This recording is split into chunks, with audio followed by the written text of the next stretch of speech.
गिरी चुप देखी नहीं जाती, उसे महसूस किया जाता है। तो जब किताब आएगी तब उसे महसूस की जरूर कर पाएंगे। चूंकि ये तकरीब गुलनास के हवाले से है तो नहीं, ठीक है।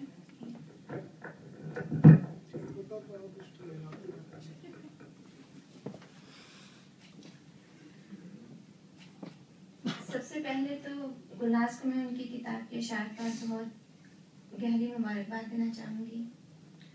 और गुलनास से मेरा ताल्लुक बहुत ज़्यादा पुराना नहीं है, यही कोई लगभग 4 साल का ताल्लुक है। और ये ताल्लुक जो इनसे हुआ इनकी नज़मों के सबब से ही हुआ।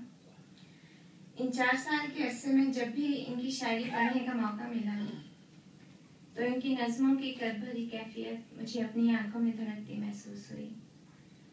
शायद हम लिखने वाले उस अंदरूनी कर्ब से पूरी तरह आगाह होते हैं जो हमारे दिल की रगों को जकड़ के रखता है, उससे सारा लहू निचोड़ लेता है। और शायद हम उन लम्हों से भी पूरी तरह बाखबर होते हैं जो हमारी आंखों में दिल बन के धड़क रहे होते हैं। अपने ऊपर बीते हुए सानहे अपनी जात पर झेली कर्बनाक साहतें जब किसी दूसरे की आंख में धड़कती सुनाई देने लगे तो उससे रिश्ता मजीद जुड़ सा जाता है। तहरीर चाहे शायरी की शक्ल में हो या नस्र की सूरत में, जब वो पढ़ने वाले की कैफियत को बयान करती है तो कारी उससे मजीद जुड़ जाता है। हम शायरों की सोच में अक्सर टकराव रहता है। हर लिखने वाला अपनी हर कैफियत को बयान नहीं भी कर पाता।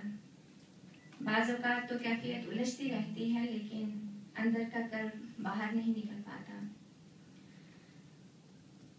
हम जो लिखने वाले कबीले से ताल्लुक़ रखते हैं, हमारे दुख दर्द खुशियाँ कर्ब, हमारी ज़ात की टूट फूट, उनकी यकजाई सब साझा होता है। कमाल है तो सिर्फ ये कि उस कैफियत को, एहसास को, अपने वजदान को किस सलीके से पैरहन में ढाला जाए कि लफ्ज़ खुद ब खुद बोलने लग जाएं। ये कमाल, ये गुज़रदरी गुलनास को बदियत है।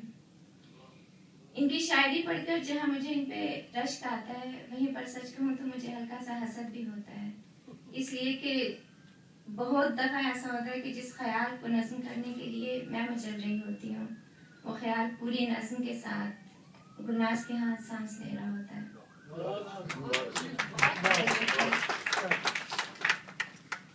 बहुत कम ऐसा होता है जब टुकड़ों में बटे ख्याल यकजा करके उनमें अपनी सोच की रूह फूंके तो धड़कना शुरू कर दें। लफ्ज़ों से मंजर बनाना और उनमें बोलते हुए रंग भरना सिर्फ गुलनास की शायरी का ही खासा है कि जब पहले मंजर की भेद भरी आंखों में ख्वाहिशों के जुगनू चमकें या फिर आस भरे तारे टूटें तो गुलनास के यहाँ नज़्म वजूद में आती है। शायरी के बारे में अमली चिक्सन ने कहा था कि शायरी वो है जो पढ़ते हुए आपके पूरे बदन को सुन कर दे और कोई घाव की कोई सूरत न बने। ख्वाब की हथेली पर की शायरी भी ऐसी ही शायरी है, सांस लेती हुई धड़कती हुई वो कैफियत जो पढ़ने वाले को न सिर्फ अपने सहर में जकड़ती है बल्कि अपने पास रुकने पर भी मजबूर करती है। एक बेअंत तन्हाई की गहरी घाटी जो अपने अंदर झांकने की ताकत देती है और फिर झांकने वाला पत्थर का होकर रह जाता है।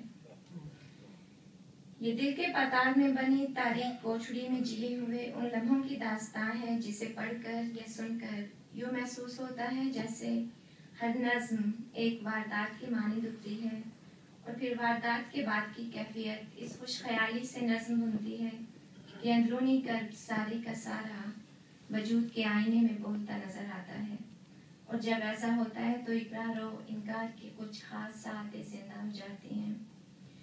ये खास सातें कब रुकती हैं, कब चलती हैं, कब बदन का सोना कुंदन करती हैं, ये सब कैफियत जो हम महसूस करते हैं, ये सब गुलनास के यहाँ अल्फाज में ढलकर बोलती हैं। और ना सिर्फ बोलती हैं बल्कि अपने अंदर के कर्ब को कहाँ आया करना है, कहाँ नेहा रखना है, ये सब भी नहायत सलीके से करती हैं। उनकी हर नज़्म और उसमें बरता गया हर लफ्ज़ अपने वजूद में एक मुकम्मल दास्तां है जिसमें कहीं बेबसी है तो कहीं ना आसूदा ख्वाहिशें, कहीं इस्तराब सांस लेता हुआ तो कहीं तन्हाई धरना जमाए हुए। कहीं हर लफ्ज सरापा सवाल और कहीं हर लफ्ज अपना ही इन्हराब। बहुत शुक्रिया। ख्वाब की हथेली पर की शायरी गुजरे माह साल की शायरी नहीं है, बल्कि ये लम्हे मौजूद की वो नमनाकी है जिससे पलके हम वक्त नम रहती हैं। ये एक मकालमा है रूह के साथ, और ये कैफियत का वो सैलाब है जो पूरे वजूद को अपने साथ बहा ले जाता है। गर्द ज़दा धुंधलाए हुए रस्तों पर किसी अनसुनी आहट का सिरा ढूंढते हुए, ख्वाहिश के गुमनाम जजीरों पर एक नामालूम फैली खुशबू के ताक़ुब में उस नगर तक जाना जहाँ खुद पर भी अपना भेद न खुलता हो। इसी तरह की मजीद सैलानी कैफियत में कही गई ये शायरी हम सब के अज़हान तक रसाई की एक सनद है, और इसे पढ़ते हुए लाजिम है कि आपकी आंख का कोई कोना नम हो जाए और आपके दिल में से भी वही आवाज़ आए जो गुल की धड़कन कह रही थी, तो फिर ख्वाब की हथेली पर कहा कदा हो।